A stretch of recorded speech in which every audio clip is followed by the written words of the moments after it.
Selamat datang di channel Rumi Topik. Ada baiknya sebelum mendengarkan, posisikan terlebih dahulu tubuh Anda dengan nyaman. Tenangkan perasaan Anda, santai, rileks, dan disertai dengan mengucapkan basmalah. Selamat mendengarkan. A'udzubillahi minasyaitonirrajim. Bismillahirrahmanirrahim. Robbi a'udzubika min hamazati sayatin wa a'udzubika robbi ayah durun. Robbi srohli sodri wa yasirli amri wahlul 'uqdatam min lisani yafqahu qauli. Assalamualaikum warahmatullahi wabarakatuh. Alhamdulillahirabbil alamin. Segala puja-puji milik Allah Subhanahu wa taala yang atas rahmat karunia kasih sayangnya. Selawat serta salam itu juga kita lupakan, kita sampaikan kepada seluruh nabi dan rasul, wabil khusus baginda besar kita Rasulullah Muhammad sallallahu alaihi wasallam, kepada para sahabat-sahabatnya, tabiin, pemuka-pemuka agama, wali-wali Allah, pejuang-pejuang bangsa, dan senantiasa sampai kepada kita sampai akhir zaman. Amin, amin ya Allah ya rabbal alamin. Oke, ibu-ibu, sebelum kita mulai ada baiknya kita hening dulu sejenak, kita santai dan rileks, kita beral-fatihah sebentar untuk membuka hati kita. Untuk mengawali kajian kita di pagi hari ini, santai dan rileks, hening, pikiran yang loncat depan belakang. Mari kita menjeda sesaat. Al-Hadiniyah, Al-Fatihah. A'udzubillahi minasyaitonir rajim. Bismillahirrahmanirrahim. Iyyaka na'budu wa iyyaka nasta'in, ihdinas siratal mustaqim. Siratal ladzina an'amta 'alaihim ghairil maghdubi 'alaihim waladdallin. Amin. Allahumma arinal hasanata kama hiya. Amin, amin ya Allah ya rabbal alamin. Baik, saya selalu mau mengawali dulu begini ya, ibu-ibu, mau tadi dipanggil ustadz lah apa, tapi saya datang ke sini pertama nggak mau ceramah, yang kedua bukan mau tausiah. Kenapa? Nggak ada orang yang berubah karena sering dikasih ceramah tuh nggak berubah aja udah. Ya, bener nggak? Iya, diceramahin mulu gitu-gitu aja. Mending kita bukan denger ceramah tapi mikir bareng. Ya, karena kalau ceramah itu jarang mikir biasanya, Bu. Datang, dengar, tapi ininya nggak dipakai gitu. Makanya bulan depan lupa lagi gitu. Ya. Nah, ya, jadi hari ini kita belajar bersama. Yang namanya belajar bersama adalah saling menggunakan segala bentuk yang namanya yang paling dipentingkan dalam belajar adalah dialog gitu. Makanya perlu ada nanti tanya jawab gitu intinya. Ya.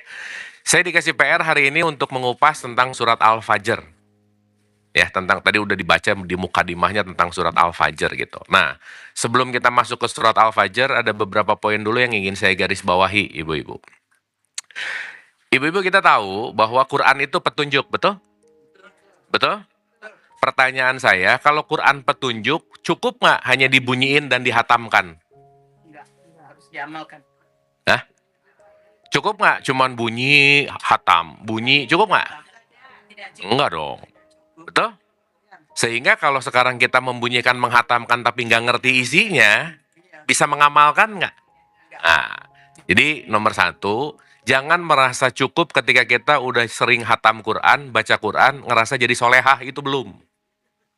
Ya, kenapa? Karena konteks di mana perilaku kita yang berubah, itulah yang akan menjadi bukti bahwa kita adalah membaca atau kita adalah mengamalkan Quran. Makanya tadi di awal ibu bilang bahwa apabila Quran dibacakan, dengarkanlah baik-baik agar mendapatkan ya, ibu-ibu dengerin Quran terus nggak ngerti isinya, dapat rahmat nggak? Enggak lah. Tiba-tiba shadaqallahul azim. Nanti ditanya isinya apa? Wallahu alam bisawab. Ya, nah masyarakat kita tuh kadang-kadang gitu, Bu. Jadi banyak bunyi, tadarusan, hatam, hafiz bahkan, tapi isinya nggak ngerti gitu. Nggak tahu isinya. Betul nggak? Setuju? Nah, jadi saya mau menawarkan dulu, ibu mau tahu-tahu aja atau mau mendalam untuk memahami, yang mana? Ibu pengajian udah berapa lama ini? Kalau ini baru 3 tahun. Oh, ini baru 3 tahun. Oh, udah 10. Ya, kelihatan dari wajah-wajahnya masih muda-muda ya. Masih angkatan-angkatan milenial lah ya. Milenial akhir banget gitu. Oke, satu ya. Jadi saya mau mendisklaimer dulu. Hari ini kita akan bicara tentang esensi. Judulnya itu mentafsirkan. Tapi saya pengen mengganti dulu, bukan mau mentafsirkan, tapi mau mentadaburi. Apa, Bu? Apa bedanya tafsir dan tadabur? Tafsir artinya tadabbur itu. Kalau tafsir itu ahli yang harus melakukan. Nah, tapi kalau kita, ya bukan sekelas Quraisy Shihab lah. Bukan sekelas ahli tafsir, betul? Tapi kita mentadaburi. Maka di surat 38 ayat 29, Quran itu ditadaburi. Mari kita ambil apa yang baik untuk pelajaran. Bukan menafsirkan, tapi mengambil hikmah. Setuju? Oke? Oke, itu yang kedua. Jadi, kita hari ini bukan mentafsirkan, tapi mentadaburi. Apa yang bisa kita ambil dari beberapa perspektif. Yang ketiga ya, ini pemanasan dulu nggak apa-apa ya Bu ya? Supaya nanti pas masuk Al-Fajrnya, dan nggak mungkin bahas Al-Fajr satu pertemuan, nggak mungkin Bu. Kan 30 ayat, maksudnya mau dibahas 1 jam, 1 jam setengah nggak mungkin. Gitu. Iya, tadi kan yang dibaca ini 12 ayat, tapi kan Al-Fajr 30 isinya. Ya, oke. Yang ketiga, yang akan kita bahas adalah bagaimana mentadaburi bukan hanya dari pemaknaan-pemaknaan kata secara syar'i, tapi secara esensi atau yang disebut dengan yang namanya, yang konteksnya saya akan membahas dalam wilayah yang namanya pemahaman mendalam gitu. Jadi nanti kita akan bicara dalam wilayah kesadaran. Karena Quran itu ada dua Bu, ada ayat-ayat muhkamat, ada ayat-ayat mutasyabihat. Jadi ada kemasan, ada isi. Nah, hari ini kita akan membahas isinya. Oke? Oke? Makanya di Quran di dalamnya penuh dengan kalau perumpamaan berarti artinya apa, Bu? Diumpamakan metafora. Orang yang bisa mengerti perumpamaan adalah orang yang menggunakan akal. Jadi kalau ibu-ibu baca ayat di Quran ada pohon, itu belum tentu pohon yang bentuknya begitu, belum tentu. Sapi betina bukan urusan sapi yang perempuan, belum tentu gitu. Paham ya? Karena di balik semuanya ada pemaknaan mendalam yang disebut contoh, surga. Surga itu perumpamaan, Bu, jangan salah. Jadi surga itu nggak bicara tempat, nggak bicara nanti, tetapi bicara tentang perumpamaan konteks level jiwa kita gitu. Oke? Diam gini ibu-ibu, oke nggak ini? Oke, ya sip ya. Pokoknya saya mau ngecek ibu-ibu merhatiin atau enggak gitu ya.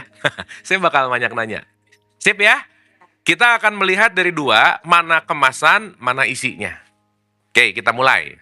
Bismillah ya. Di surat Al-Fajr 1, Allah membuka dengan kosmologis, Allah membuka dengan situasi.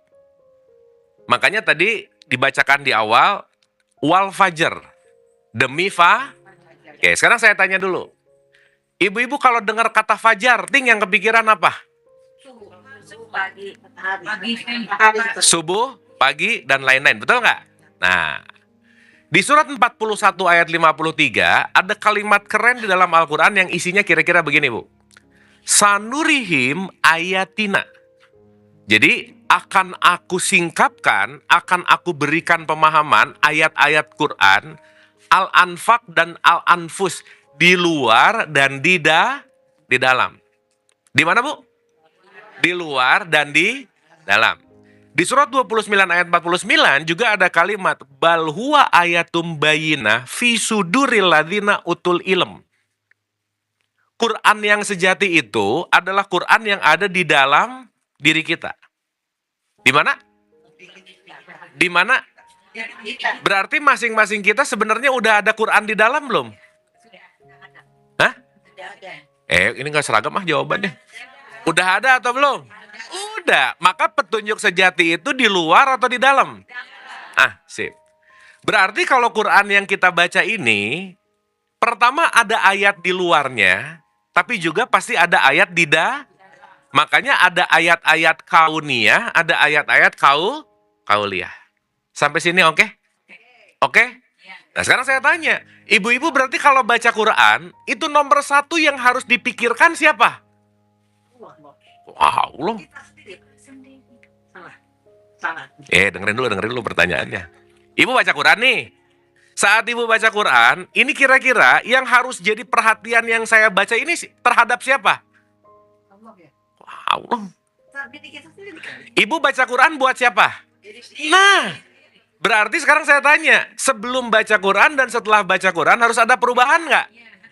Betul? Kira-kira selama ini gimana? Oh insya Allah. Kan ini yang udah kejadian. Kan nggak pasti yang kamu. Nah, artinya subjek utama dalam membaca Quran bukan orang lain, tapi diri sendiri. Makanya di 17 ayat 14 disebut Iqra kita baka. Bacalah kitabmu. Jadi begitu ibu-ibu baca Quran, nomor satu yang jadi pikiran, gue banget gitu. Contoh, saya kasih contoh. Nanti misalnya ibu datang ke satu ceramah, lagi membahas tentang gibah. Ustadznya ngomong, dilarang menggibah. Awas tiba-tiba kepikiran, si ibu itu banget. Gitu. Bener ya Bu ya? Tuh, kata ibu bener. Gitu. Bu, saya ngomong berdasarkan fakta dan penelitian nih, jadi insya Allah bener lah. Nah, begitu kita menganggap Quran itu di luar diri kita, berarti kita nggak punya korelasi sama Quran. Kalau nggak punya korelasi sama Quran, pasti nggak berubah aja udah. Ibu mau ngaji tiap hari, mau hataman tiap hari, mau one day one juice kayak terserah. Nggak akan hidupnya berubah karena kenapa? Tidak ada korelasi dengan apa yang dibaca gitu. Setuju? Jadi Quran tidak hanya dibaca tetapi dipahami. Nah sekarang masyarakat kita urusannya baca mulu kerjaannya. Hatam mulu. Ditanya ngerti enggak gitu. Oke? Jadi yang penting baca atau paham? Dua-duanya. Ibu kalau nggak suka aneh-aneh. Ibu nggak mungkin paham kalau nggak pernah baca. Nah, ini belum mulai udah puyeng gini. Ini gimana nih? Ketinggian Pak Ustaz. Oh ketinggian ya? Iya, oke. Iya, pelan-pelan. Iya, ibu sih pertama pengen menafsirkan Al-Fajr lagi, tapi nggak apa-apa lah ya. Nggak apa-apa Bu, kita perlu banyak ya. Oke ini. Oke. Oke, sip ya. Dah, satu. Demi Oke. Yuk kita maknai dua. Ada fajar di luar yang tadi ibu-ibu bilang. Mau subuh lah, selesai subuh lah, betul? Tetapi pemaknaan dalam perspektif tasawuf fajar di sini berarti kalau tadi ada ayat yang di luar, berarti ada ayat yang di dalam nggak kira-kira? Ada. Jadi ibu-ibu, ini keren banget nanti ya. Buka tutup Al-Fajr, ini lagi mau bicara bahwa demi kesadaran yang bersinar di dalam dirimu. Itu nomor satu. Demi sesuatu kesadaran yang mulai menyala di dalam dirimu, maka ukuran seseorang bukan urusan terang di luar dirinya, tapi di dalam dirinya terang atau tidak gitu. Contoh, saya kasih contoh. Bu, ini lagi terang nggak di luar? Tapi ibu-ibu kalau lagi sedih, di dalam gelap pasti. Tuh, ini di luar terang nggak? Tapi ibu-ibu kalau lagi kesel sama menantunya, sama anaknya, tapi di dalamnya pasti jadi gelap. Oke sampai sini? Jadi suasana di luar seterang apapun, tapi kalau batinmu gelap, berarti belum masuk ke level yang namanya Al-Fajr. Al-Quran, iya benar, Quran mah benar sih. Oke nggak ini? Berarti ayat pertama mau mengajak kepada mari bangun dari kegelapan supaya fajar yang di dalam diri kita menyingsing. Terang juga. Oke Bu? Indikator parameter yang fajarnya udah nyala, nomor 1. Jarang komplain, udah pasti aja. Ibu-ibu suka komplain nggak? Sering. Wah bagus. Mending aku aja Bu, nggak apa-apa. Ibu-ibu suka ngomel-ngomel nggak? Ibu-ibu pandai memaafkan atau sulit memaafkan? Kalau lagi belajar pandai memaafkan. Harus pandai memaafkan. Enggak, ini mas saya nanya yang nggak harusnya sekarang. Susah. Dah ya. Jadi kalau pelit, gampang marah, gampang tersinggung, gampang bete, jauh dari fajar lah, udah. Jadi ibu-ibu mau duha ke tiap hari, tahajud ke tiap hari, tapi di sininya batinnya gelap, berarti belum menuju yang namanya fajar. Keren gak nih awalnya surat ini? Keren banget bahwa bangkitlah dari kegelapan batinmu menuju kepada pencerahan seperti fajar, bangkit sinar kesadaran yang ada di dalam diri kita gitu. Ya, Ibu nggak usah nyatet, ada rekamannya. Ini saya rekam. Ya, Ibu fokus aja udah. Ibu nyatet mikir, puyeng nanti ya. Ibu dengerin aja. Ya, sengaja saya rekam supaya Ibu nggak sibuk gitu. Oke? Nanti dikirim pasti. Tapi ditonton rekamannya ya. Awas. Oh, ini dikirim nggak ditonton lagi.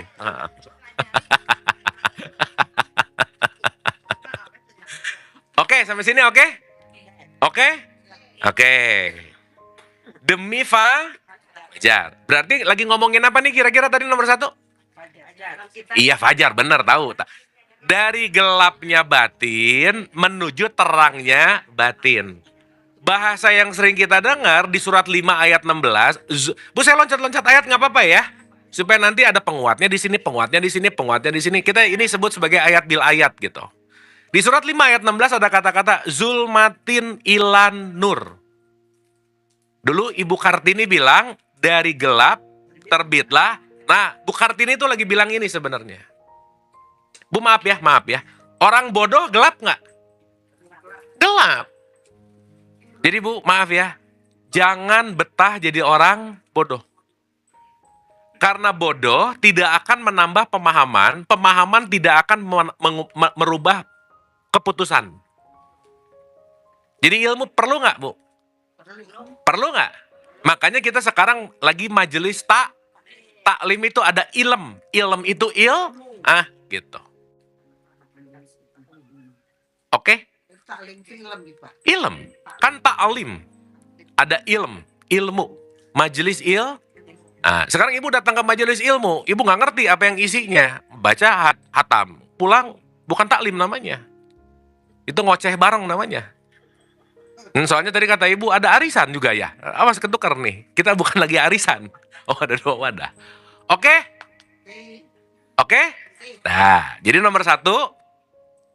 Al-Fajr artinya dari gelap menuju berarti ada transisi nggak? Ada perpindahan nggak?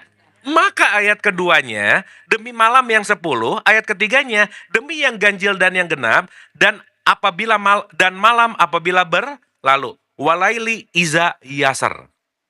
Yuk kita bahas pelan-pelan. 1. Demi malam yang 10. 10 ini adalah sesuatu yang perfect, Bu. Tinggi nilainya. 10 itu nilai yang tinggi. Salah satu pemahaman konteks esensinya begitu. Ada juga banyak sekali lah, tapi ini kita yang mudah-mudah dulu boleh ya? Oke, supaya nanti kita dapat. Jadi, demi malam yang sangat gelap gulita, jadi ini disebut sebagai batin yang gelap atau batin yang sedang dalam keadaan tercemar oleh kotoran-kotoran hati gitu. Bu, saya mau nanya, Bu. Maaf ya. Orang yang rajin sholat, hatinya pasti bersih nggak? Enggak harus ya, bukan. Enggak, saya nanya. Enggak. Ini kita ngomongin kenyataan. Orang yang rajin sholat, hatinya pasti bersih nggak? Belum tentu. Orang yang pakai kerudung, hatinya pasti bersih nggak? Orang yang gelarnya hajah, hatinya pasti bersih nggak? Belum tentu. Betul nggak? Jadi mau ritual, mau gelar, itu tidak menentukan, apalagi identitas KTP Islam, nggak menentukan. Oke? Karena nanti penilaian Allah, nggak ada kata-kata yang paling mulia adalah orang yang rajin umroh. Nggak ada, Bu. Yang paling mulia adalah orang yang rajin pengajian. Nggak ada. Tapi inna akramakum indallahi atqakum. Nah, yang paling mulia adalah yang takwa. Siapa orang takwa? Orang yang bergeser dari yang gelap menuju terang. Oke?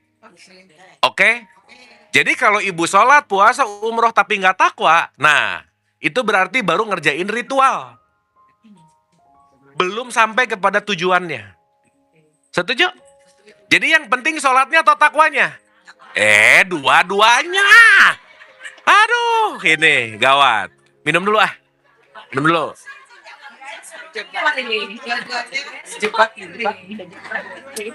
Iya, maksud saya, ibu sholat, tapi jangan sampai tidak takwa. Sholat kita membawa kepada pencerahan batin yang di dalam.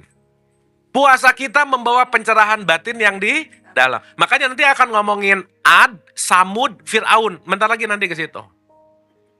Ibu pernah dengar kata Fir'aun nggak? Sering. Oh, waktu ibu dengar Fir'aun apa kepikirannya? Negatif.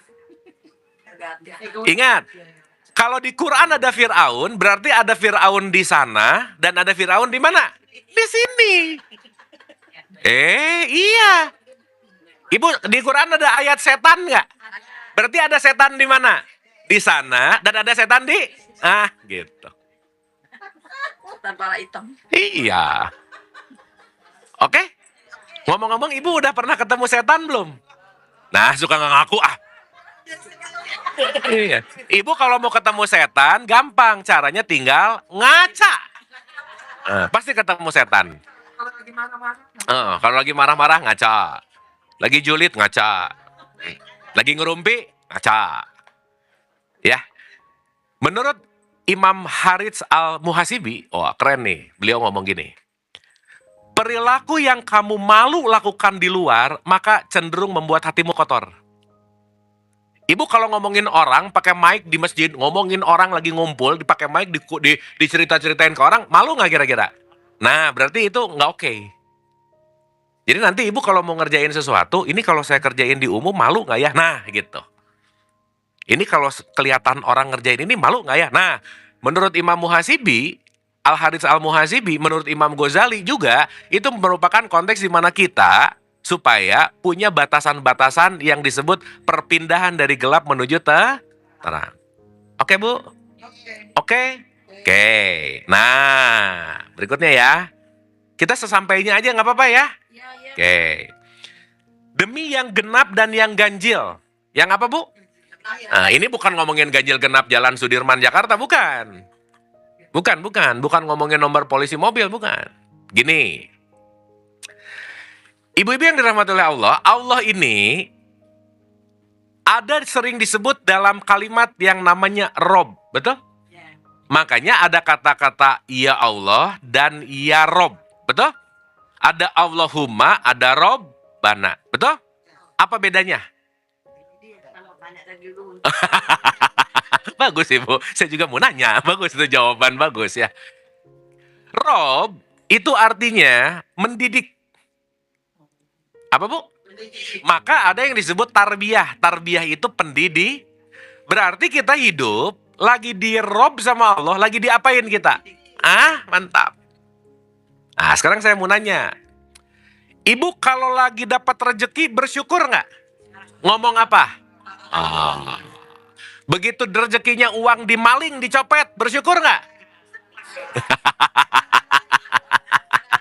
Langsung ngomong apa?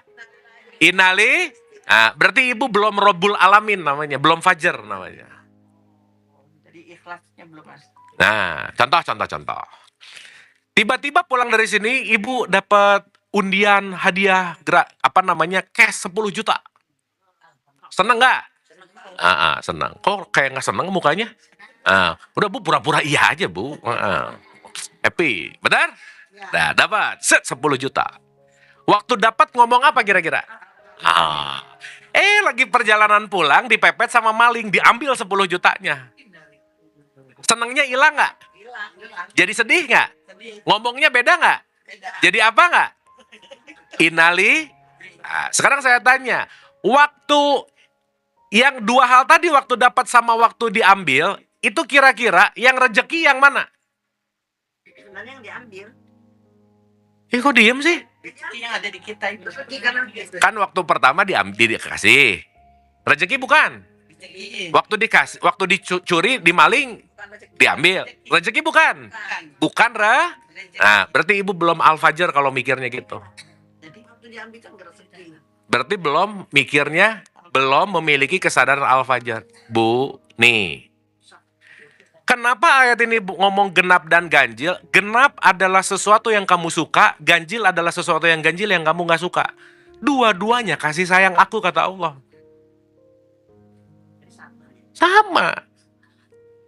Maaf ya, orang begitu dapat rezeki, Allah sayang. Begitu nanti diambil, Allah menguji aku. Lagi dapat musibah. Lagi dapat musibah, jadi nyalahin. Satu sisi waktu dikasih yang kita senang, kita memuji Allah. Waktu kedua kita nggak senang, kita sama Allah jadi berburuk sangka. Allah jahat sama aku, gitu. Nah, itu belum Al-Fajr namanya. Tapi kalau kita bicara begini, Masya Allah belum rezeki aku, ya Allah Insya Allah kau ganti nanti dengan yang lain. Ya boleh-boleh aja sih, Bu. Tidak bersyukur. Gini. Ibu bersyukur atau enggak, bukan ibu ngomong apa, tapi di sini. Ibu mau ngomong apa mah terserah aja sih. Terlontar sendiri, ketagi sendiri. Nah, berarti kalau terlontar sendiri namanya kebiasaan. Doa. Betul nggak? Kalau kebiasaan berarti belum Al-Fajr. Kalau kita minta kekuatan gitu ya Allah, tadi udah rezeki kok tahunnya hilang lagi nih. Minta kekuatan ya. Ya, itu namanya komplain yang terselubung sih. Pura-pura minta kekuatan padahal lagi komplain namanya. Ya, ibu mau minta kekuatan kayak mau apa terserah. Yang penting sikap hatinya. Semua dua-dua alhamdulillah. Nah, makanya baik yang genap maupun yang ganjil, semuanya adalah rahmatnya Allah. Oke nggak? Oke nggak ini? Jadi Bu, mending sehat, mending sakit.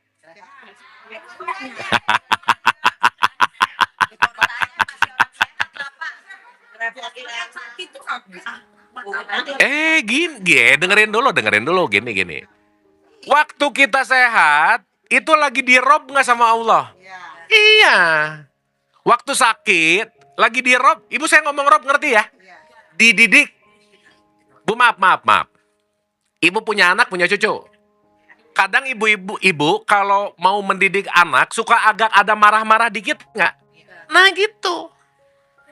Tapi waktu marahnya, bukan benci, tapi esensinya adalah mendidik. Jadi Allah mendidik kita dengan kebaikan atau keburukan? Mantap, pintar. Udah pulang aja yuk, udah pintar. Jadi maksud saya gini, begitu ibu dapat kebaikan, jangan terlalu gimana-gimana banget, jangan. Jangan euforia, B aja. Begitu ibu dapat keburukan juga jangan Allah menguji aku. Jangan. Tapi pelajaran apa yang akan aku dapatkan dari ujian ini? Ibu-ibu hidupnya ada ujian nggak? Banyak. Oke, kelihatan sih dari muka-mukanya ya. Sekarang saya tanya, itu waktu ibu-ibu ngerasa dapat ujian, ujiannya datang dari siapa? Nah, ini nggak Al-Fajr berarti kalau ngomong Allah. Dari diri sendiri. Ulang dulu. Ujian datang sama kita, Allah yang memberikan atau kita yang mengundang? Dari tangan kita sendiri. Nah, 42 ayat 30 Quran mengatakan, apa saja musibah yang terjadi pada dirimu disebabkan perbuatan tanganmu sendiri. Oke? Oke nggak ini? Paham. Berarti waktu ibu dapat musibah, itu dikasih sama Allah atau ibu yang mengundang? Nah gitu. Tapi kita nggak sadar ya. Tapi nggak sadar. Maka sering nyalahin orang. Kamu sih, gitu. Nah kalau udah tipikal, kamu sih. Nah itu belum Al-Fajr namanya. Oke? Berarti kebaikan datang ke kita karena perilaku kita. Keburukan datang ke kita karena perilaku kita. Semuanya tergantung siapa? Maka Bu, hati-hati dalam melakukan sesuatu. Kenapa? Balik lagi. Makanya harus instruksi diri ya. Makanya sebelum ngapa-ngapain, diam dulu, mikir dulu. Jangan masalah kebiasaan, jangan. Ya, ibu-ibu perlu tahu nih ya, 98% keseharian kita itu urusannya kebiasaan, Bu. Iya, nggak pernah mikir baru kok. Maaf banget ya. Apalagi usia-usia di atas 60 tahun, udah aja. Serius. Kenapa? Karena usia di atas 40 tahun, programnya udah terjadi, maka yang diulang-ulang adalah program lama. Banyak orang pengen berubah hidupnya, tapi programnya pakai program lama terus. Nggak bisa. Oke? Jadi ibu punya niat mau merubah program nggak? Ibu-ibu maaf ya, saya mau ngomongin fakta nih. Di usia ibu-ibu ini akan sangat susah banget. Kenapa? Karena ibu-ibu sudah menjalani hidup lebih dari 40-50 tahun. Semakin tua usia kita, semakin program lama itu mengancik di dalam diri kita gitu. Oke? Tapi mau berubah nggak? Gimana cara mau berubah? Banyak istighfar. Oh, banyak istighfar, nggak berubah-berubah. Astagfirullah, astagfirullah, gitu-gitu aja. Satu, Bu. Ibu-ibu kalau mau berubah, hal yang harus, saya kasih garis bawahi harus ya, nggak usah harus deh. Hal yang perlu ibu-ibu lakukan adalah jangan berhenti belajar. Jangan apa? Contoh. Ibu-ibu tipikal kalau diomongin sama anaknya, cucunya, atau siapa, begitu diomongin gini, mana nih? Dengar dulu, direnungkan, atau langsung udah gitu, yang mana? Komplain dulu atau dengar dulu, yang mana? Sekarang kita cucu Pak daripada kita. Nah kalau ibu banyakkan komplain, begitu dikasih tahu sama orang komplain dulu atau nggak mau dengar, ibu belum al-fajar namanya.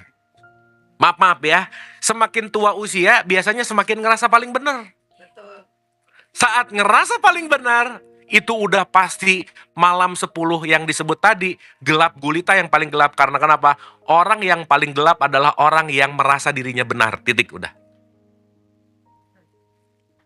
Oke? Aduh, jadi diam-diam gini. Ini oke nggak ini? Ya, pelan-pelan ya, pelan-pelan. Sampai sini oke, Bu? Bisa dimengerti? Bisa dipahami? Nah, ulang. Al-Fajr apa artinya, Bu? Nah, mulai. Terangnya batin di dalam diri kita. Jadi Al-Fajr itu bukan hanya di sana, tapi di sini. Ibu perhatiin deh, keren banget ya. Tahajud, subuh, duha, zuhur. Ini adalah momentum di mana gelap gulita, setengah terang, terang benderang. Jadi duha itu bukan niat rezeki, bukan, Bu. Itu namanya transaksi. Ibu ada yang masih sholat tahajud, duha, pengen banyak rezeki nggak? Kalau iya, berarti belum fajar namanya. Masih transaksi. Dagang sama Tuhan namanya. Duha kenapa? Biar banyak rezeki. Tahajud kenapa? Biar proyeknya lancar. Jadi ngerjain sesuatu karena keuntungan diri sendiri. Gelap nggak kira-kira? Gelap banget.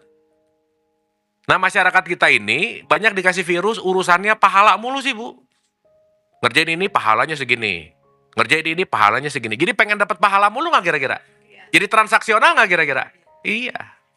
Padahal yang Allah inginkan, udah ngikutin ridho saya aja lah gitu. Setuju? Oke nggak ini? Sip. Jadi fajar adalah batin kita yang mulai berarti meninggalkan gelapnya malam. Bu, dalam perspektif tasawuf, malam itu artinya kegelapan batin. Makanya di surat Al-Baqarah 115, timur dan barat milik Allah. Pernah dengar nggak? Timur dan barat itu bukan ngomongin geografis mana timur mana barat, bukan. Timur itu tempat terbitnya matahari, barat itu tempat tenggelamnya matahari. Makanya timur artinya saat kita terang benderang. Barat artinya gelap. Oke? Oke, lanjut. Demi yang genap dan yang ganjil, apa maksudnya, Bu?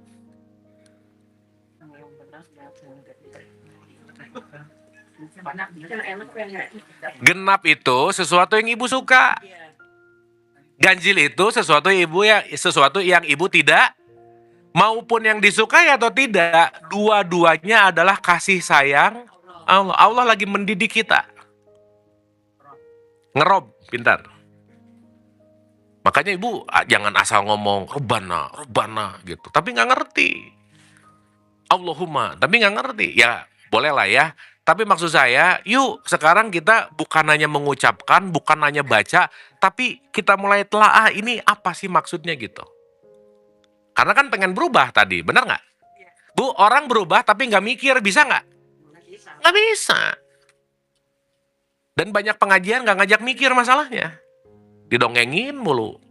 Jadi pulang bawa dongeng, pemikiran yang nggak berubah, fajarnya nggak menyingsing kita kira-kira. Ibu sampai sini udah rada-rada mikir belum? Sukses berarti pengajian kita. Kalau tadi bener ya, mantap. Berarti ada introspeksi. Karena saat ibu-ibu memikirkan sesuatu, memorinya lagi jalan dan itu akan jauh lebih diingat. Makanya dialog seperti ini akan lebih dalam untuk masuk ke pemahaman kita, karena kenapa? Kita lagi sama-sama menggunakan akal. Oke? Jadi genap apa, Bu? Genap Yang kita suka. Ganjil? Jadi Allah akan ngasih yang kita suka atau yang kita nggak suka? Allah, mantap, pintar. Itu kasih sayang Allah yang harus disyukuri. Waktu kita dapat sama waktu kecurian, mana yang disebut rezeki? Mantap. Waktu dapat dan waktu hilang, mana yang diuji? Mantap. Udah, selesai, Bu, ya cukup. Tidak enak. Jadi mau yang datang enak atau yang nggak enak, dua-duanya adalah pendidikan. Itu disebut Robul Alamin. Nanti Ibu ngerti kenapa di surat An-Nas nomor 1 langsung Rob dulu. Di An-Nas nomor 1 Malik dulu, Ilah dulu, Rob dulu. Rob dulu. Baru Malik, baru Ilah. Makanya nanti Rob itu penting banget. Perlu kita pahami. Oke? Dah. Nah, Allah bilang di ayat berikutnya sangat puitis dan so lovely, Bu. Beautiful, indah banget. Allah bilang gini. Demi malam apabila berlalu.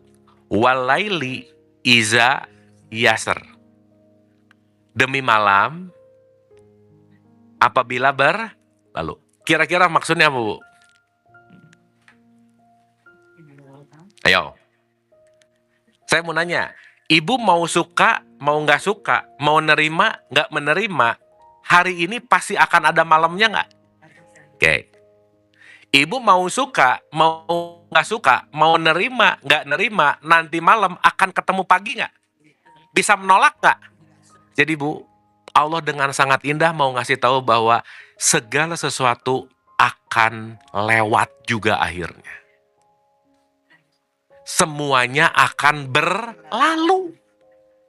Jadi Ibu kalau lagi sedih nggak usah sedih-sedih amat. Kalau lagi senang nggak usah senang-senang amat. Sedih sementara, senang sementara. Oke nggak nih? Oke nggak? Jadi mau kegelapan, ntar juga lewat. Ibu lagi dapat nih kedudukan, harta. Jangan happy-happy banget. Nanti juga lewat. Copot. Jadi menteri. Ya nggak ada urusan sih sama menteri ya. Ya nggak apa-apa. Paham nggak ini? Oke? Jadi dalam hidup ini ada yang permanen nggak? Nggak ada, Bu. Jadi Ibu jangan nyari yang permanen, jangan nyari yang ideal. Kenapa? Ibu nyari yang ideal, Ibu sama dengan nyari penyakit. Udah gitu aja. Setuju banget, Pak. Oke? Kan dulu sebelum akad nikah sama pasangan, dia adalah yang paling ideal. 3 tahun habis nikah nyesel. Baru ketahuan belangnya. Benar nggak?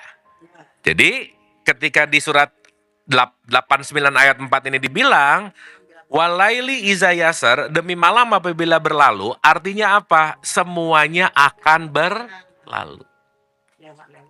Ibu mau saya kasih doa nggak? Hah? Ibu kalau saya kasih doa, doanya diapain? Nah kalau cuma dibaca berarti belum al-fajr. Diamalkan. Bu, bawa doa ini kemana-mana. Doa pasti bahagia kapanpun dan dimanapun. Bisa. Musik. Mau? Sekretaris. Mau? Doanya cuma 3 kata, Bu. Siap ya? Ibu pokoknya lagi sedih, bacain doa ini. Ya kalau terlatih 5 menit, 10 menit, sedihnya hilang aja. Oke? Nah, doanya gini, Bu. Siap. Ntar juga lewat. Udah gitu aja, Bu. Apa, Bu? Nah, begitu Ibu ketemu menantu nyebelin, ntar juga lewat. Ya udah. Bener nggak? Ya betul. Bu, emang doa harus pakai bahasa Arab gitu? Iya. Enggak lah. Bisa juga. Bu, maaf ya, saya mau nanya. Allah ngerti bahasa Indonesia nggak? Doa pakai bahasa Arab sama bahasa Indonesia mana yang lebih baik? Sih pinter. Yang penting adalah sikap hati. Apa doanya Bu tadi Bu? Entar juga pakai ini Bu. Tak selamanya mendung kelabu. Tak selamanya mendung kelabu. Benar. Benar. Kelihatan banget angkatannya gitu ya dari bahasanya. Oke Bu? Oke ya? Nah, ulang. Bu saya ulang-ulang nggak apa-apa ya? Kalau nggak diulang-ulang lupa nanti. Mulai lagi. Demi fa, maksudnya apa? Terangnya batin, perpindahan dari gelap menuju cahaya. Jadi kalau ibu sekarang lagi, nih, hukum hidup Bu, gini nih. Nah, di atas, di bawah, di atas, di bawah. Yang bahaya lagi di atas nolak yang di bawah nggak mau terima, itu yang bahaya. Makanya disebut kun fayakun. Kun fayakun tuh jadilah maka jadilah, bukan. Jadilah maka terjadi terus. Nah gitu. Makanya dinamis. Ibu-ibu maaf ya. Kalau lagi di atas berarti perlu siap-siap untuk ke bawah nggak? Kalau lagi di bawah siap-siap ke atas nggak? Jadi ibu kalau sekarang lagi happy, siap-siap sedih aja. Kalau lagi ibu lagi sedih, siap-siap happy. Karena pasti berubah. Ya. Tapi doanya apa tadi Bu? Pintar, mantap. Bagus. Ini boleh nggak? Emang gue ikilin gitu. Ya boleh-boleh aja sih. Ibu mau dimodif pakai apa terserah lah ya. Tapi maksud saya, poin saya adalah segala sesuatu akan seperti malam yang akan berlalu.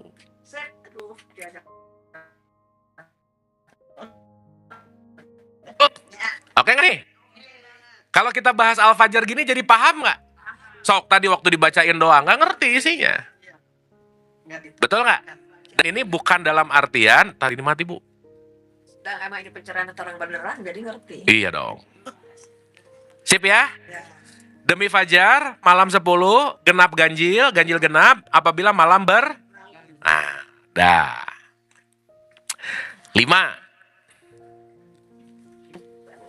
Hal fi zalika, di situ ada kata-kata kosamul liz hijr. Di situ ada kata-kata hijr, berakal.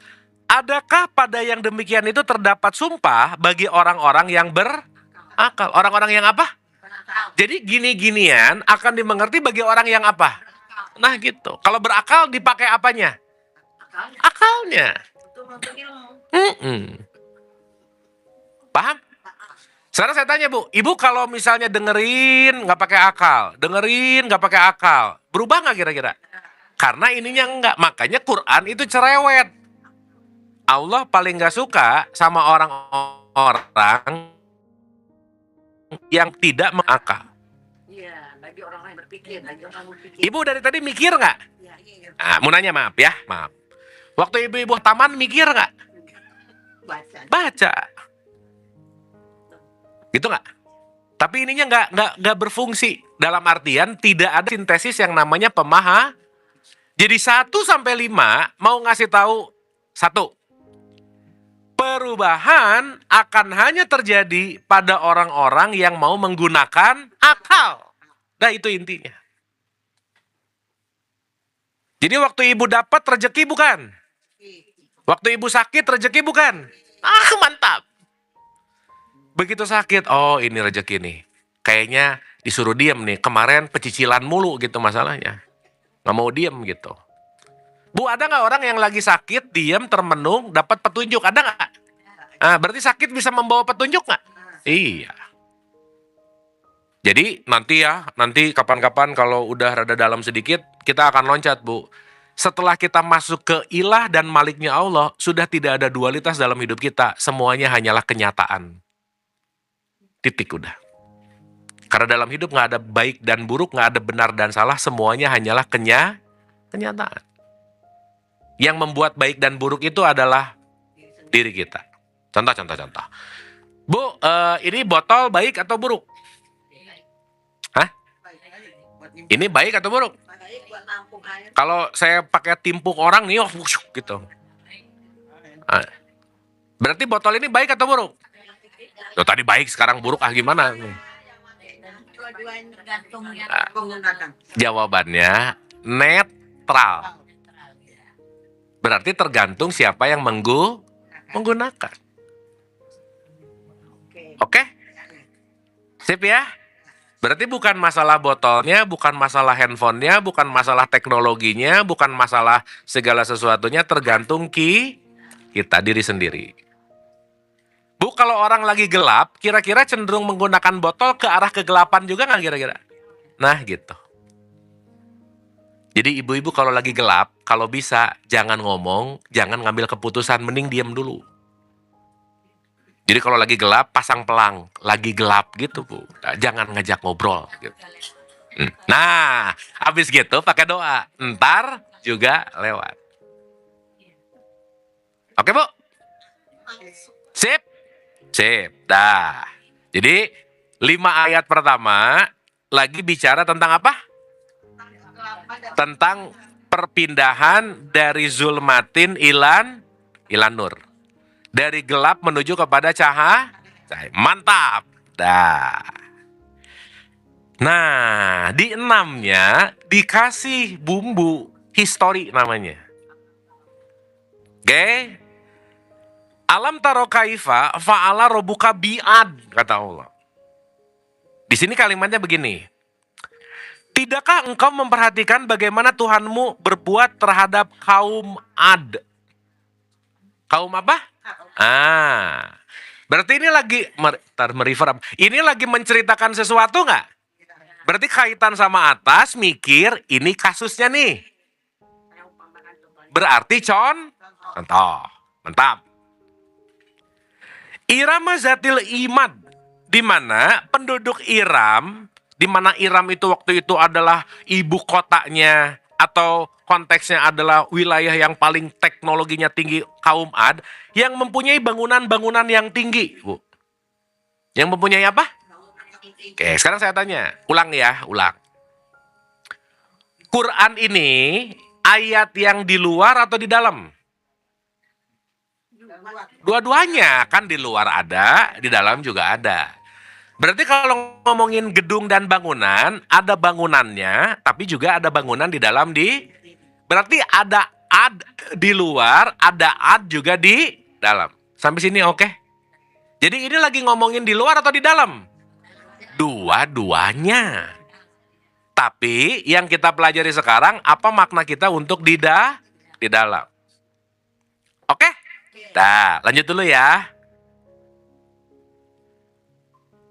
Alati lam yukhlaq misluha fil bilad.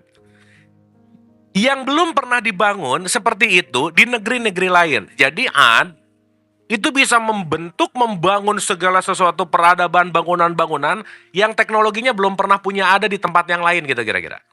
Berarti hebat nggak? Hebat nggak? Hebat. Orang lain masih pakai surat-suratan, dia udah pakai email gitu misalnya. Paham, Bu? Oke. Jadi satu Ad, berikutnya. Wasamudaladzina jabus sahro bilwad, dan terhadap kaum Samud yang memotong batu-batu besar di lembah. Jadi tadi ngomongin Ad, sekarang ngomongin Samud. Ini di Quran sering banget nih ngomongin Ad, Samud. Ad, Samud. Ulang. Ad dan Samud berarti ada di dalam diri kita nggak? Mantap. Top. Wa fir'auna zil autad, dan terhadap Fir'aun yang mempunyai pasak-pasak bangunan yang besar, yang berbuat sewenang-wenang dalam negeri, lalu mereka banyak berbuat kerusakan dalam negeri itu.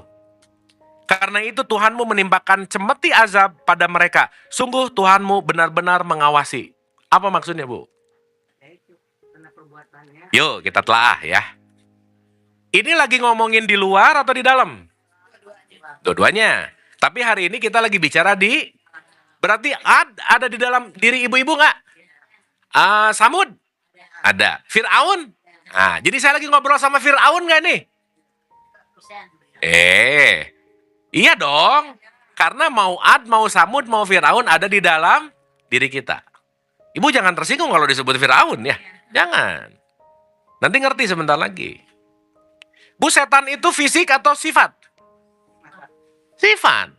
Yang bisa menjadi salah satu sifat setan yang paling setan banget apa, Bu?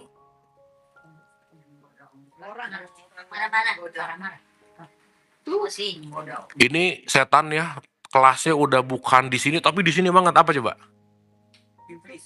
Iya, sifat setan yang paling super setan, duper setan apa, Bu? Iya, bukan iblisnya, bukan. Sifatnya apa? Bukan. Menghasut, mempengaruhi. Paling top of the top, tinggi, paling tinggi sifat setan adalah sombong. Apa, Bu? Oh, saya mau nanya ya. Awas nih. Ini sombong tuh tipis, Bu. Saya tuh kalau ngasih nggak pernah cerita-cerita sih. Tapi ini cuma cerita sama kamu aja. Nah, tadi nggak pernah cerita-cerita. Ya. Gitu. Jadi semakin sering pengajian, sombongnya semakin tipis biasanya. Nggak, maksudnya sombong sih, tapi nggak kelihatan gitu maksudnya. Iya. Pulang pengajian. Ngelihat orang yang nggak sesuai sama yang tadi dikaji, pengen ngasih tahu banget. Nah, hati-hati. Nanti dikit-dikit sekedar mengingatkan, nyebelin banget. Ngingetin orang mulu kerjaannya, nyeramahin orang. Ya, paham ya? Oke, yuk kita lihat. 1, Bu. Ad itu analogi bangunan tinggi, itu artinya ego kita yang menjulang tinggi. Berarti Ad bisa bikin bangunan cerdas nggak? Pinter nggak? Berarti saat kita dituhankan atau menuhankan kecerdasan, kepintaran kita, itu Ad banget namanya. Paham? Jadi Ad itu adalah simbol dari kesombongan, kecerdasan, ngerasa lebih pinter, ngerasa lebih oke. Begitu ngelihat rumah tetangganya, alah, rumahnya cuma 2 lantai. Nih, bangunan gua nih 3 lantai. Nah, tuh, itu Ad banget namanya. Paham, Bu? Saya mau nanya ya, suka ada gitu-gitunya nggak sehari-hari? Nah, udah ngaku aja, Bu, lah, nggak apa-apa. Jadi Ibu kadang-kadang jadi kaum Ad nggak? Iya. Berarti saat Ibu lagi jadi kaum Ad, aduh, Al-Fajar. Jadi Ad sebentar nih. Jangan lama-lama, Bu. Oke? Nah, sekarang Samud. Samud itu bisa memahat. Berarti dia dengan pahatan-pahatan membentuk rupa, membentuk sebuah tampilan yang pokoknya super keren banget. Maaf ya. Ini yang disebut mencari validasi. Contoh. Ibu kalau ke undangan dandan nggak?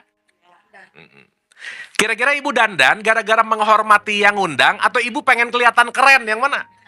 Oh, mantap, bagus.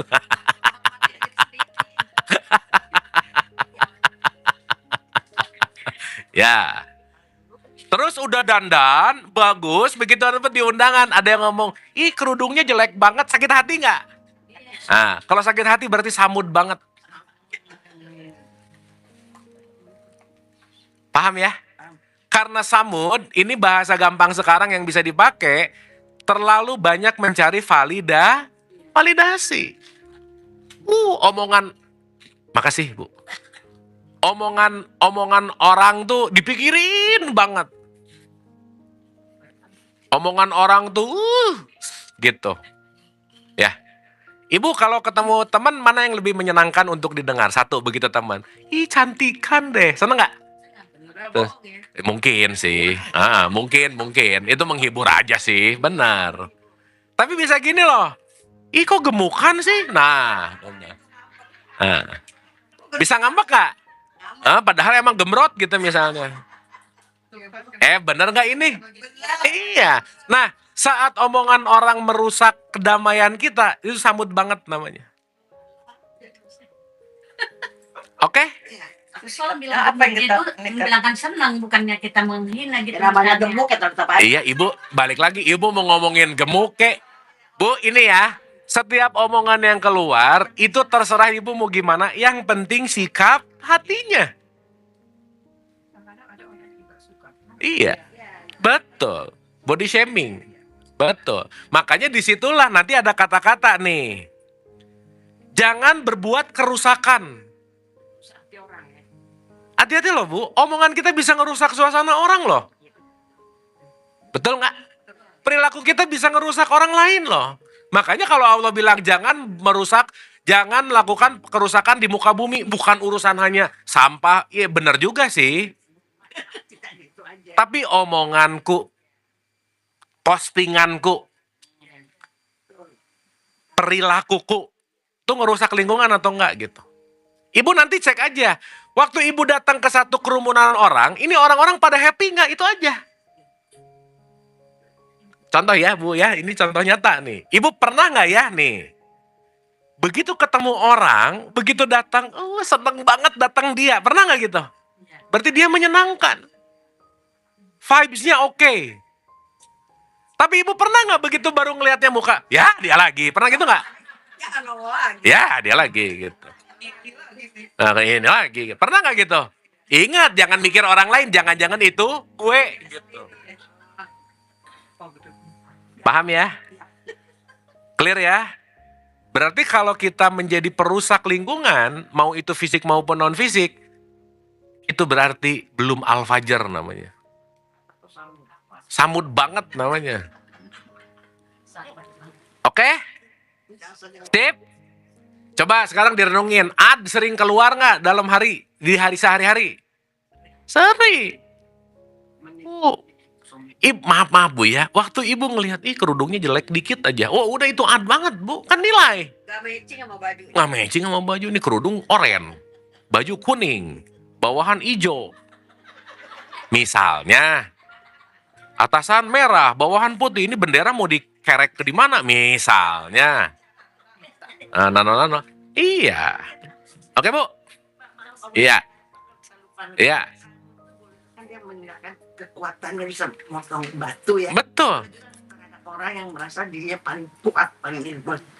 Nanti itu Firaun. Bentar lagi. Sabar. Itu nanti urusan Firaun.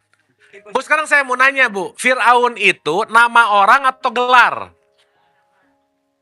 Gelar. Nah, mulai ini aneh-aneh. Hah? Namanya Arwus apa mus-mus gitu. Namanya tuh Ramses. Ya, Ramses. Jadi mus-mus. Mus-mus, benar. Ya boleh lah, ibu manggil mus-mus juga bebas lah ya. Tell me, nggak apa-apa. Nah, sekarang saya tanya. Kalau gelar berarti lebih ke identitasnya atau ke sifatnya? Sifat. Oke, Bu. Ya. 1. Saat dia merasa lebih baik dari orang lain menjadi Tuhan. Firaun banget nggak? Banget. Sifatnya. Sejanya. Coba saya mau nanya. Berarti kefiraunan ibu-ibu hari-hari suka ada nggak? Jadi kalau ibu sombong lagi jadi apa? Bagus. Mantap. Iya. Ini bagus lagi pengajian, lagi pensiun Firaun bentar ya. Bagus. Nanti pulang pengajian, nah mulai lagi. Nah ini Firaun lagi pada tobat nih ngaji sekarang. Bentar lagi nongol lagi gitu. Bu maaf ya, berarti Firaun ada di dalam nggak? Musa ada di dalam nggak? Nah Musa itu simbol dari Al-Fajar. Saat Musa mau hadir, berarti dia lagi melawan Firaun. Ibu jangan mikir dongeng-dongeng waktu Musa ketemu Firaun, gini-gini. Bukan itu, ya bolehlah sih nggak apa-apa. Tapi bukan itu poinnya. Coba saya mau nanya. Ibu pernah dengar cerita Musa membelah lautan nggak? Ya, ada filmnya juga. Ada filmnya. Saya mau nanya, ibu percaya nggak kejadian itu? Ih, kayak ngelihat. Itu perumpamaan. Ibu ngelihat langsung nggak? Enggak. Kenapa bisa percaya? Nah, mulai. Percaya. Nah, mulai. Oh ya, belum nyampe sih. Ya nggak apa-apa, ibu percaya dulu aja nggak apa-apa. Tapi maksud saya gini, berarti cerita itu Ada juga terjadi pada diri kita nggak? Ya. Iya dong. Bukan hanya dongeng yang dipercayai, tetapi saat membelah lautan, dia sudah tidak sibuk lagi dengan positif dan negatif. Dia mengambil jalan tengah. Disitulah yang disebut dengan yang namanya jalan pencerahan. Lautan itu gelombang-gelombang yang sangat tinggi, Bu. Iya. Tapi lu waktu kejadian Pak ya? Kenapa? Emang kejadian tuh. Emang kejadian? Gak tahu. Ada. Iya kan? Ya, udah jangan bahas dulu itulah, nanti pusing. Ya, udah dulu. Jadi intinya gini, Bu. Segala bentuk apa yang ada di Quran, itu pasti menggambarkan sesuatu yang ada di dalam. Ayatina sanurihim ayatina al-anfaq al-anfus, yang ada di luar dan ada di dalam, dua-duanya adalah hidup. Oke? Sip? Berarti waktu ibu lagi ngerasa sombong, lagi jadi apa? Fir'aun. Nah, begitu ibu sombong, terus ya ampun sombong, ibu keluar Musanya di situ. Paham? Karena Musa itu artinya berpikir kritis. Mikir. Saat nanti mikir lebih dalam, kerasa di hati, Harunnya keluar. Harun itu nurani. Makanya cerita tentang Fir'aun pasti konteksnya Bani Israel, ada Musanya, ada Fir'aunnya, ada Harunnya. Nanti ketemu Khidir. Ini ibu jangan nganggap ini dongeng masa lalu, jangan. Tapi itu akan terjadi sama diri kita masing-masing. Bani Israel itu tubuh kita, Bu. Pikiran, pendengaran, penglihatan itu Bani Israel nih. Ini tuh yang disebut dengan yang namanya wilayah, area. Firaun itu setannya, ego. Sombong. Musa itu kesadarannya. Harun itu kesadaran level tingginya. Khidir itu lebih tinggi lagi gitu. Jadi cerita tentang Musa, Firaun, Bani Israel, itu jangan cuma dinikmati sebagai histori, dongeng, cerita, tapi seakan-akan, quote and quote ya, tidak terjadi pada diri kita gitu. Oke, Bu? Oke? Berarti kalau Quran, pembuka Quran setelah Al-Fatihah apa? Al-Baqarah. Berarti Al-Baqarah ada di mana, Bu? Nah, sapi betina. Bu, kalau sapi, binatang, diajak kemana aja nurut, ngikut nggak? Si yang apa ya disebutnya ya, kalau sapi yang penggembalanya ngajak ke kiri, sapi ngikut nggak? Penggembala ke kanan, sapi ngikut nggak? Jadi kalau ibu ikut-ikutan, ya, yang lain gini ikut. Yang lain gini ikut. Berarti masih di fase 2. Al-Baqarah belum 8. Ini kan udah 89, Bu. Kan Al-Fajr 89 kan? Iya. 114-nya baru disebut Anas. Kita mempelajari Quran bukan hatam, Bu. Gini, yuk kita lihat. Pertama Al-Fatihah buka. Sadari kebinatangan. Nomor 1 yang harus diberesin siapa? Diri kita sendiri. Keluarga dulu, Bu. Iya, diri udah pasti. Makanya yang ketiga Ali Imron. Ibu rajin ngaji, di rumah nggak beres. Jangan, Bu. Karena siapapun orang terdekat dengan kita, itu PR besar kita masalahnya. Makanya yang ketiga langsung Ali Imron dulu gitu. Jangan kemana-mana dulu. Nomor 1 sadar diri. Nomor 1. Yang kedua orang terdekat. Nisa itu benar namanya wanita, tetapi itu nanti ada pemaknaan menggunakan pemikiran yang mendalam. Makanya nomor 5-nya nanti Al-Maidah. Datanglah hidangan langit. Makanya nanti masuk ke Al-An'am, Al-Raf ayat 7-nya nanti naik ke langit, Anfal nanti ada peperangan, Taubah peperangan, masuk ke Yunus. Baru ke Hud. Baru ke Yusuf. Betul nggak? Baru Al-Hijr di situ, baru Ibrahim. Arod dulu ketang 13, ada Guntur dulu. Benar nggak nih? Nah ini kalau dihatamin mulu, tapi kita nggak mengambil maknanya, ya udah nggak jadi apa-apa gitu loh, Bu, maksud saya. Oke? Oke nggak ini? Oke, sip. Apa tadi?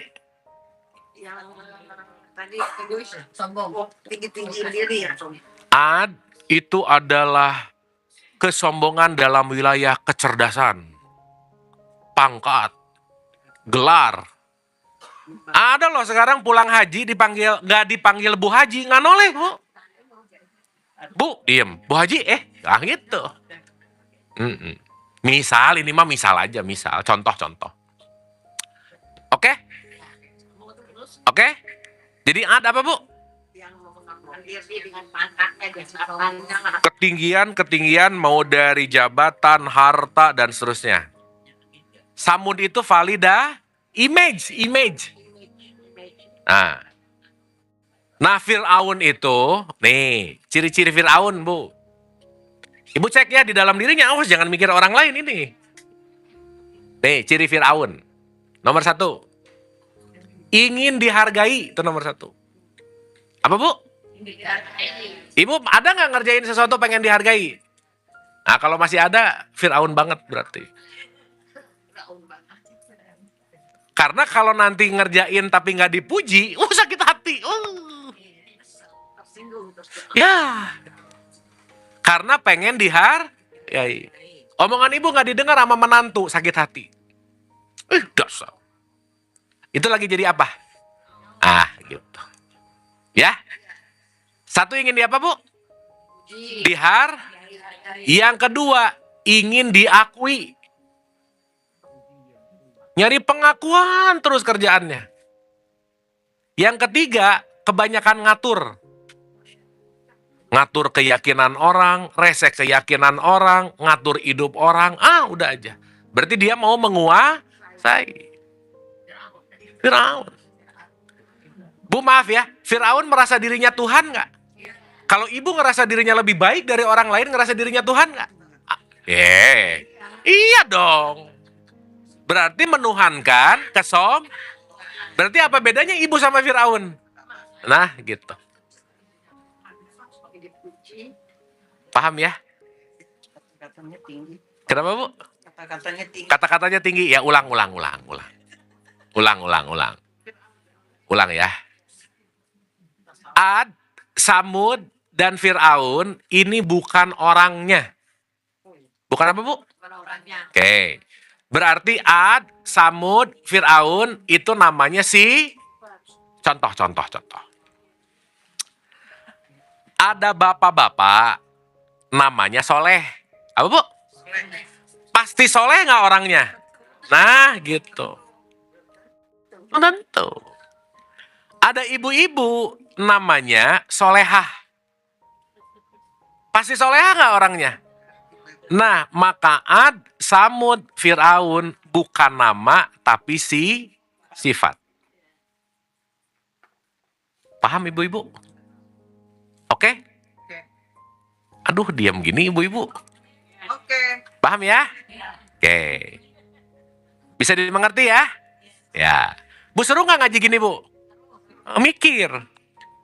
Seru buat yang mikir sih. Kalau nggak mikir malas memang sih. Apa sih? Gitu.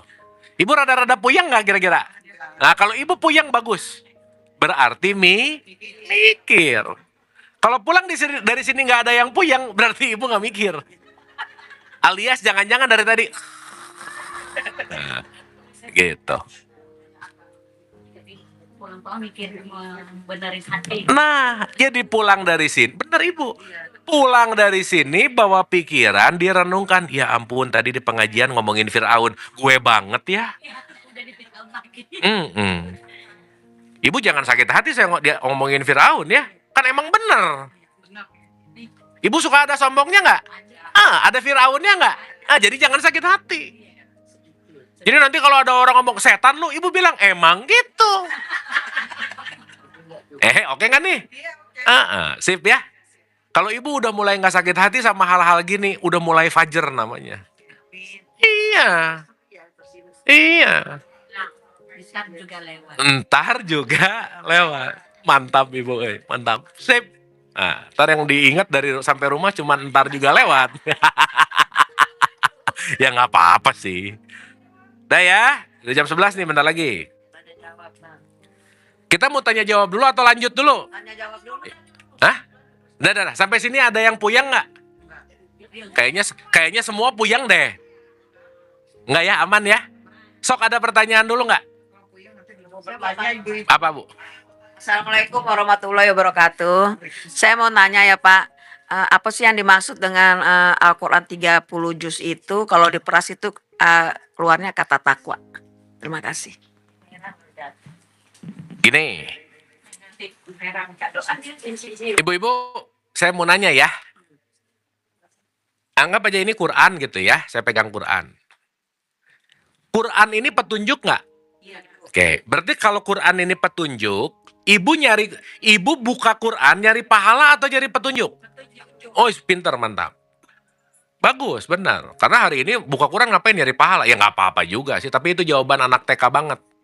Nggak apa-apa, bagus-bagus aja. Nah sekarang saya tanya, kalau ibu udah dapat petunjuk dari Quran, kira-kira yang terjadi ada perubahan sikap nggak? Harusnya. Enggak kan? Kalau udah ngerti, ada perubahan nggak? Nah, berarti inti dari kita membuka Quran, ada perubahan diri nggak kira-kira? Nah, perubahan diri dalam perspektif Quran paling tinggi namanya takwa gitu. Gitu Bu. Oh, paham ya? Nah, sekarang saya tanya. Ibu hafal 30 juz. Tapi pelit. Nggak takwa. Qurani nggak dia? Bu, ada nggak orang yang rajin ngaji, sholat rajin, tahajud rajin, umroh rajin, tapi pelit? Ada nggak? Jangan banyak, nggak enak. Ada aja, ada. Awas jangan mikir orang lain nih. Begitu pelit siapa? Gua banget. Berarti udah takwa belum dia? Berarti mau sholat, mau puasa, mau pengajian, belum menyampaikan dia ke titik akhir yang namanya tak. Maka saya sering bilang, kalau Quran diperes, inti dari Quran itu semuanya mengajak kita menuju takwa. Oke? Paham? Makanya Bu, maaf ya. Goals, gimana bahasanya ya? Gini. Ibu-ibu jangan nyari banyak ayatnya yang dihafal, banyak dalilnya. Jangan itu aja. Tapi dalil-dalil yang kita pelajari ngerubah diri nggak sih? Gitu kira-kira. Apa Bu? Ada yang memberikan. Oh iya, kan kita sama-sama belajar. Sama-sama belajar. Ibu, maaf ya, sekarang sumber belajar ada di HP. Makanya saya sering bilang gini Bu, zaman ibu-ibu muda lahir, belum ada internet, nyari sumber ilmu gampang atau susah? Susah. Harus perpustakaan. Pada zaman itu, ya maaf, ini juga bukan ngebandingin sih. Wajar kalau banyak nggak tahu, wajar. Kenapa? Sumbernya susah. Kalau sekarang, Bu maaf ya, kalau hari ini emang nggak tahu apa-apa, emang milih bodoh aja udah. Betul nggak? Yang jelas Bu, kemanapun ibu belajar, kalau ada keinginan pengen tahu, Allah nanti akan ngasih jalan, mau lewat manapun. Ibu kalau sehari ketinggalan sholat, gelisah nggak? Kalau sehari nggak punya pengetahuan baru, gelisah nggak? Gitu. Jangan gara-gara sholat gelisah, tapi hari ini nggak dapat pengetahuan baru, cuek. Jangan, Bu. Makanya Nabi Muhammad nomor 1 disuruh ikro dulu. Baru dirikanlah sholat gitu. Oke? Ada lagi pertanyaan? Yang mau nanya Ibu? Ada yang mau bertanya nggak? Rina bertanya. Dokter. Belakang. Silakan Bu. Omik. Riami ya? Oh iya. Salam. Ya. Ayah suami saya punya kenalan, boleh dibilang teman akrab lah ya. Dulu banget dia berjaya banget. Dia pernah naik haji tahun 2003, haji. Tapi yang saya sedihnya dia itu tidak sholat. Sekarang usianya mungkin sudah 69 ya. Sekarang beliau itu sakit keras, sudah lemah banget. Jadi tertidur di tempat tidur aja gitu. Jadi kayak bikin rumah sakit di rumah gitu Pak Ustaz. Nah kita kan sebagai kenalannya sedih ya Pak Ustaz ya. Beliau haji, sukses dulu, tapi kenapa tidak sholat gitu. Jadi saya kalau membesuk, suami saya suka baca Al-Mulk dekat beliau. Kalau kita pas sholat maghrib, kita sholat maghrib di sebelah tempat tidurnya berimam. Tapi kalau saya suka bimbing, astagfirullah, dia kayaknya ngikut dari mulutnya ini. Allah ngikut. Itu bagaimana ya Pak Ustadz? Saya juga sebagai teman sedih gitu. Ya, Itu Fir'aun. ya, ya. Gini Bu. Ya oke. Ibu mau saya jawab jujur atau basa-basi? Oh jujur sih, bagus. Ya, ya. Jujur ya. Nomor satu, orang lain sholat nggak sholat bukan urusan ibu. Itu nomor satu. Karena dia sholat atau enggak, kita nggak tahu mana yang lebih baik, mana yang lebih buruk. Betul nggak Bu? Maaf ya. Contoh. Di Quran itu ada kata-kata fawailul lil musolin. Celakalah orang yang sholat. Ini gampangannya dulu ya. Ini bukan berarti kalau gitu sholat nggak usah. Bukan. Tapi maksud saya, urusan apapun yang ada di luar diri kita bukan kendali kita. Dan kalau kita terjajah dan jadi tidak nyaman hidupnya gara-gara itu namanya tadi. Mikirin banget orang lain gitu. Gitu Bu. Nah, artinya yang jauh lebih penting bukan merubah dan bagaimana dia, tapi bagaimana kitanya. Iya. Gitu Bu. Maaf ya Bu ya. Ibu ngelihat dia nggak sholat, pertanyaan saya, emang di mata Allah dia lebih buruk dari kita? Iya. Iya balik lagi. Apapun itu. Berarti ibu membandingkan, benar nggak? Menyampaikan kebaikan. Enggak, maksudnya ibu merasa bahwa ini wajib perintah Allah, dia enggak. Ibu ngerasa kasihan gara-gara dia enggak kan gitu kira-kira? Iya, itu urusan nanti lah. Urusan nanti. Soalnya Bu maaf ya, belum ada juga yang beneran dikubur tahu, ditanyanya sholat belum tahu gitu. Gitu. Nah cuman yang ingin saya garis bawahi satu aja. Ibu nggak usah terlalu mikirin orang ini sholat atau enggak. Yang penting apa yang bisa ibu lakukan yang terbaik, titik aja udah. Iya. Ibu juga nggak usah jadi, aduh kasihan ya dia nggak sholat. Aduh nanti di pertanyaan dikubur gimana ya. Waktu dia ditanya kubur kan nggak ngajak ibu juga ya. Dia sendiri juga. Bu maaf ya. Kita nggak pernah tahu kalau dia jauh lebih mulia gara-gara kita ngelihat, gara-gara dia nggak sholat kita nggak pernah tahu. Iya udah. Sip ya. Ya. Mau keluarga, mau ke anak, mau cucu, nggak ngaruh Bu. Sama aja. Loh, PR kita kan memberikan contoh. Kalau udah dikasih contoh nggak nurut gimana? Urusannya masing-masing. Kalau dengan anak kandung Pak Ustadz. Mau kandung, mau kandang, bebas Bu. Nafsi. Iya, emang ibu mati barengan sama anak? Minum aja begini. Nah, gitu. Mau dewasa, mau anak-anak, tugas kita hanyalah memberikan contoh. Udah. Ya udah. Sekarang kalau anak nggak mencontoh ibu, jangan-jangan ibunya tidak layak untuk dicontoh. Jangan-jangan nyebelin orang tuanya. Misalnya. Kalau dikasih tahu Pak. Gini Bu, urusan dosa, nggak ada urusan transferan nggak ada. Selama ibu udah mencontohkan, ngasih tahu, selesai.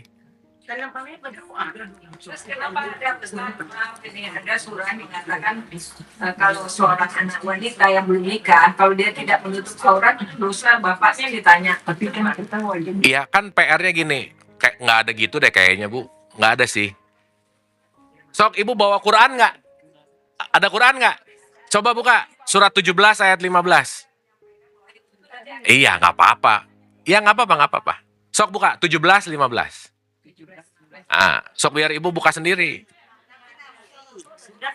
17 15.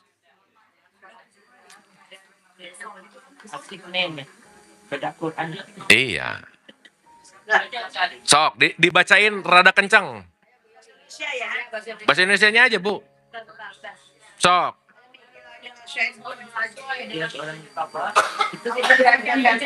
Bismillahirrahmanirrahim. Barang siapa yang berbuat sesuai dengan hidayah Allah. Barang siapa apa? Yang berbuat sesuai dengan hidayah Allah. Berbuat sesuai hidayah Allah terus? Sesungguhnya dia berbuat itu untuk keselamatan dirinya sendiri. Untuk keselamatan siapa? Berarti kita berbuat buat siapa? Lanjut. Dan barang siapa yang sesat, maka sesungguhnya dia tersesat bagi kerugian dirinya sendiri. Jadi kalau tersesat rugi buat siapa? Lanjut.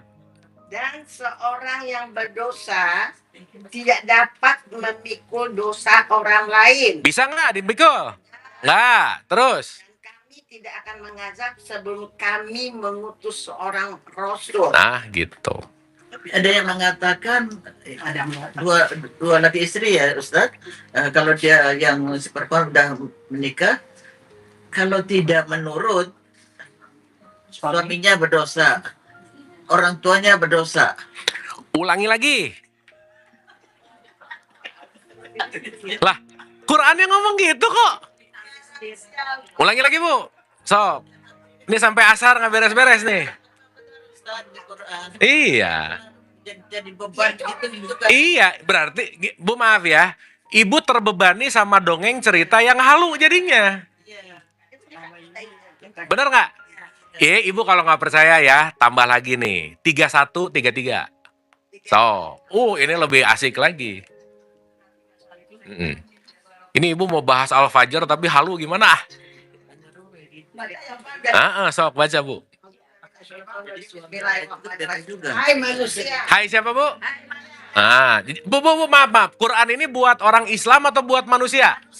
Pintar. Lanjut. Terus? Kali-kali. Hai manusia, bertakwalah kepada Tuhanmu dan takutilah suatu hari yang pada hari itu seorang bapak tidak dapat menolong anak. Coba, Bu. Kamu khawatir, hati-hati loh ya. Suatu hari gak ada yang bisa saling nolong juga. Sekarang saya tanya, pernah dengar gini nggak? Nanti, suatu saat kalau ada seorang ibu mau masuk surga, tiba-tiba anaknya teriak dari neraka. Dan dia bicara sama malaikat. Malaikat, ibu saya nggak pernah ngajarin sholat. Maka ibunya dari surga dimasukin ke neraka. Ada cerita gitu nggak? Dongeng ya. Tapi teman ada Pak Ustadz yang bisa memasukkan kita ke dalam Teman surga. sama Sahabat-sahabat itu, Sahabat-sahabat. sahabat surga, maksudnya yang seiman. Ada kan saya pernah dengar juga Pak Ustadz. Iya, terserah lah ya. Ini mau temen mau nggak. Gini maksud saya gini. Ibu mau surga kek, mau neraka kek, artinya urusan masing-masing. Gitu beda-beda. Itu bisa menolong juga gitu. Gimana cara nolongnya? Nah, itu kita dengar lagi di tempat lain begini. Iya. Bu, jadi pusing nggak, Bu? Nah, itulah kenapa Ibu perlu pakai akal. Makanya denger ini iya. Termasuk denger ini iya. Makanya kenapa ulangi lagi, Bu. Coba, Bu, ulangi lagi. Hai manusia, Ah. takutlah kepada Tuhanmu dan takutilah sesuatu hari yang pada hari itu seorang bapak tidak dapat menolong anaknya. Seorang bapak tidak menolong apa? Terus? Seorang anak tidak dapat menolong bapak. Ini omongan Quran bukan? Bukan omongan si Abu loh ya? Iya. Ngomongan orang-orang sono. Iya. Nah, makanya saya gini, Bu. Maaf ya. Ibu mau dengerin siapa aja bagus, tapi coba pakai ini gitu. Pakai akal. Lanjut. Sesungguhnya janji Allah adalah benar. Oke. Maka janganlah sekali-kali kehidupan dunia memperdayakan kamu. Dan jangan pula penipu atau setan memperdayakan kamu dalam mentaati Allah. Yang ceramah gini bisa setan nggak, Bu? Ya. Bisa, makanya saya juga jangan didengar-dengar amat sih, Bu. Paham nggak maksud saya? Itulah kenapa kita dikasih akal. Berarti gini Pak Ustadz. Ya. Kalau kita mendengarkan ceramah dimanapun, kita harus bilang sama Ustadz itu, mana dalil Al-Qurannya Pak Ustadz? Gitu dong ya kita ya. Iya, nggak harus gitu juga sih, biasa aja, Bu. Santai aja. Ini mungkin Pak Ustadz. Iya. Saya kalau Iya. mungkin gini, Ustadz semua baik, semua benar. Hanya mungkin cara penyampaian dan nalar dia mengertikan atas ayat tersebut. Betul. Jadi gini ya. Ibu mau denger siapa aja, dengerin aja dulu. Kan punya ini nih. Nah, dipikir, dirasa ini oke nggak ya? Gitu. Makanya nanti kita akan ngerti. Makanya kita belajar juga berlandaskan yang disebut ayat-ayat Quran. Berarti perlu kan kita menanya ada di Boleh, Bu. Boleh. Cuman kan nanti kalau ada jadi nggak enak, bahaya juga. Iya. Dan bukan juga Kan kita harus bijaksana, Bu. Satu lagi boleh nggak? Surat 10 ayat cepek 100, Bu. Sok. baca lanjang. Iya, jadi ibu nanti mau denger siapa aja aman gitu. Nggak usah juga pas denger, weh dalilnya mana? Jangan atuh Bu, kasihan ya. Ntar kalau dianya nggak tahu gimana? Iya jangan ya. Ibu jangan bilang teman saya aja pokoknya ya.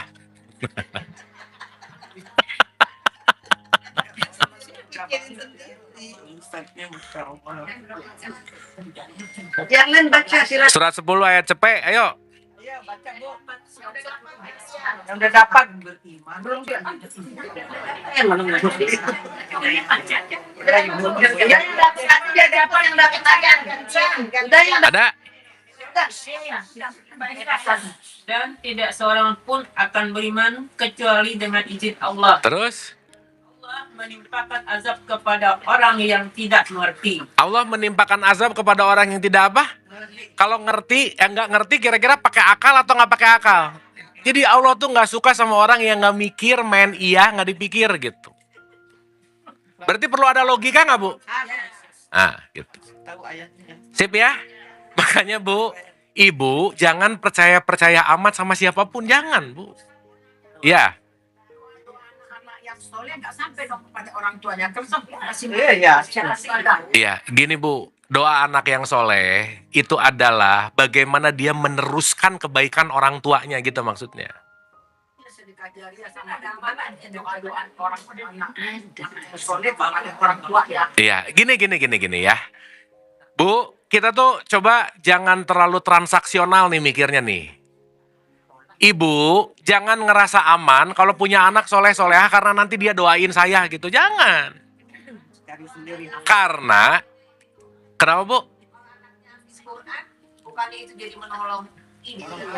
Ini harus diulang lagi nggak tadi nih? Ibu mau punya anak hafiz kek, nggak hafiz kek, semua pertanggungjawaban masing-masing.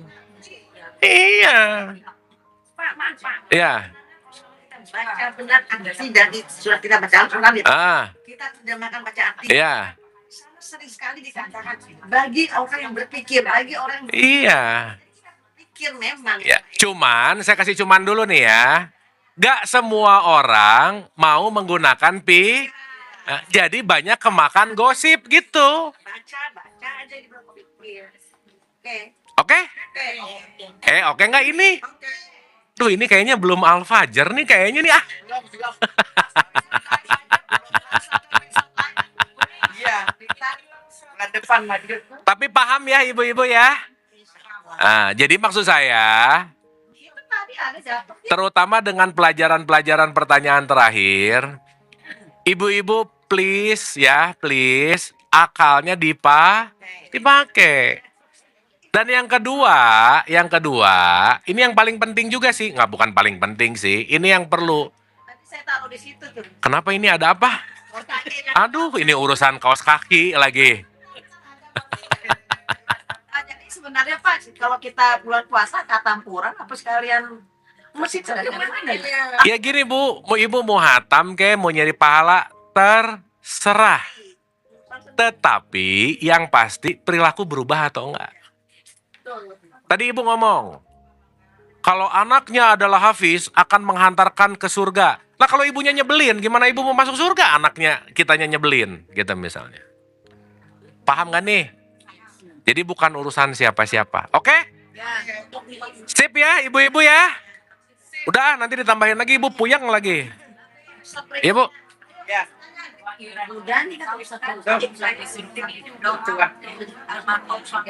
Iya, kita doa ya.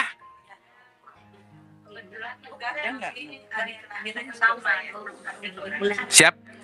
Baik ibu-ibu, kita tutup kajian kita. Ibu-ibu dapat sesuatu nggak hari ini? Benar? Mikir nggak? Bagus, sip, mantap Bu. Ya, yuk bismillah kita doa sebentar. Al-Hadiniyah, Al-Fatihah. Doanya untuk Bapak, untuk Ibu Nivera yang ulang tahun. Udah ditulis. Ditanya. Udah.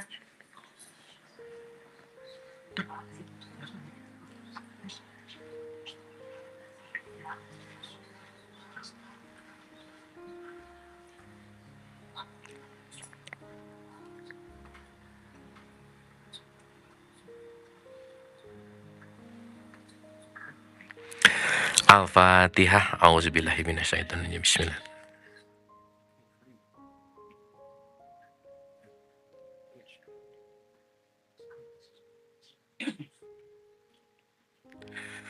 Allahumma rabbighfirli wali walidayya warhamhuma kama rabbayani shaghira.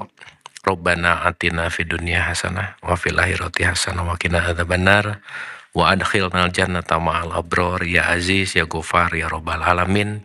Subhana rabbika rabbil izzati amma yasifun wa salamun alal mursalin walhamdulillahi rabbil alamin. Amin, amin ya Allah ya rabbal alamin. Terima kasih, mohon maaf lahir dan batin. Wabillahi taufik wal hidayah. Assalamualaikum warahmatullahi wabarakatuh. Anda telah menonton video ini hingga di penghujung video. Semoga video ini bermanfaat untuk Anda, serta dapat menjadikan diri Anda lebih baik dari hari kemarin. Nantikan video kami selanjutnya. Terima kasih.